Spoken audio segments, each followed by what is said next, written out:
Alright, we are setting it up, man. Choujin X Chapter 51 Part 2 came and it hit us with a change of pace this time around. And you know, coming off of our previous chapter where we had Batista's reveal that Zember is getting closer to becoming a finished product, as well as his episode with Annoy, chapters like what we got this week always hit so much harder because of how well they complement one another. And just to speak about it broadly, we have back-to-back chapters that highlight the preparation of battle on both sides. And to counterbalance the shocking moment we got from Batista, we get a wholesome and introspective moment from Tokyo, who is of course the character trapped at the center of our arriving event, X Day. Now to begin this chapter, Tokyo is being hit at all angles when it comes to the questions he has concerning the path that he is on. From prophecy and the crimes it has influenced, mentors, prisoners, former classmates, it is all taking aim at Tokyo and causing him to become weary.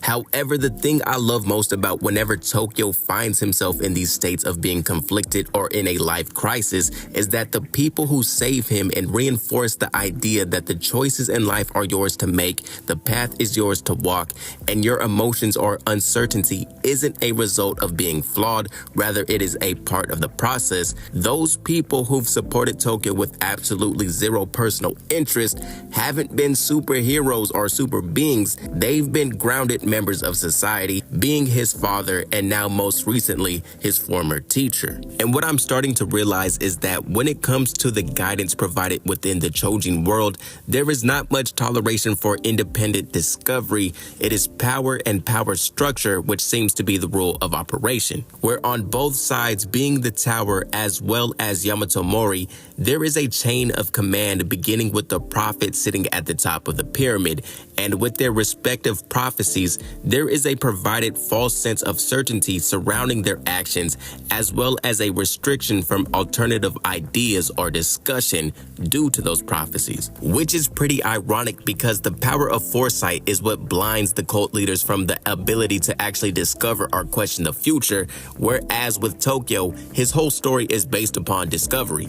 Another thing I liked about this scene is the subtle difference between Tokyo now versus Tokyo when he first dropped out. Now, overall, he still finds himself in this similar state of uncertainty, but now we have Tokyo from the midst of his decision.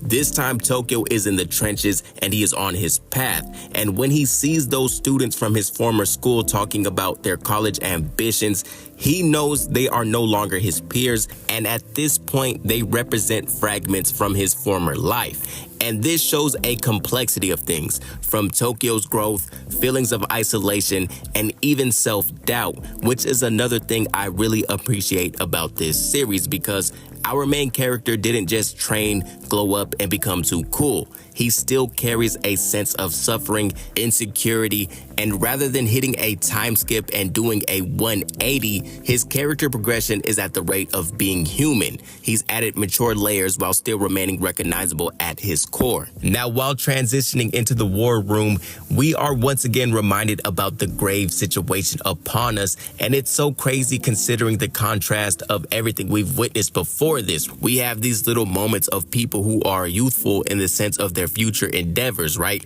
So students excited about their entrance exams and remaining side by side, as well as a teacher who wants to expand her wings and take on a new journey in life. Meanwhile, in the society within society, there is knowledge of an imminent battle which could leave Yamato in ruins. So all of those dreams we saw just a couple of pages before the council meeting, you have to wonder if they'll ever see the light of day. But as far as X Day is concerned, the fact that it takes place on Christmas just makes it go that much harder, and I don't even know what to expect because there's so much more to it than Yamato Mori versus the tower being teased. We've had the Yubiko spy situation, Chandra's dream, Tokyo has been conflicted, Batista is having Nue spasms, and Sato wants Tokyo to inherit Zora's power, and who knows who Sato has also shared that idea with. All I can really hope for at this point is that we are nowhere near the end of the series. Like, hopefully and selfishly, honestly, I hope this is the midpoint, right? But until next time, I will see y'all. Peace.